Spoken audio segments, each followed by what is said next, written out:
Okay, dito muna tayo. Ito kasi, makikita ninyo. Malamig na dito sa ano. Pero ayan, so, mga kamatis natin yan, Ayan, oh. Oh, namumunga na guys, Ayan, ayan. Okay.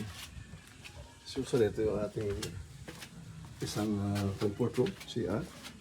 Ayan. Oh. Small warehouse. Ayan, small warehouse. Water tank. Ayan. Yung mga tanim, malalaki na. Malaki na guys, Marami na. Marami siyang tanim dito. Huwag bilhan natin, Kung titignan mo dito, yan. Kaya yan yung rose ng ano natin. Yung rose ng ating mga guyabano. Just waiting for them to, lumaki na. And that is the guapol, Guapol. Ayan. You see? Ayan.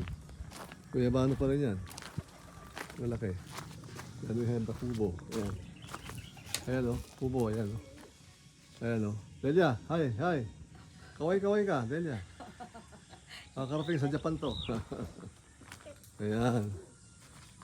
Okay, ayan, guwapol pa rin yan, Guwapol, Pero pala, ito yung pigeon look. As it is, pigeon look natin yan. And then the cottage. Malamig dito, guys. Ito, puno ng kamatsili ito. Tamis ang bunga niya, Laki. Then here. Makikita natin. Ano mga puno na konti dyan? Ayan. Try natin. Okay. Itong papayan to, dati ayaw mamunga. Ayun na. Meron na siyang bunga, guys. Umpisa na siya. Yung ginagawang bagong chicken house. Dahil dumadami ng pamilya ng chicken, kulang na. Water tank natin. Storage tank. Lagaya ng tubig galing sa ulan. Mula sa bubong natin, Guys, tinatakbo ko papunta dito. Ay nakakaipon siya pandilig sa halaman, papaayos sa manok, papakinabangan.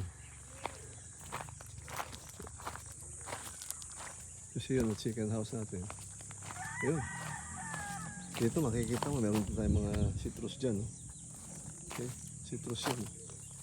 Ito, yung ating latundan. Malapit na mamunga yan.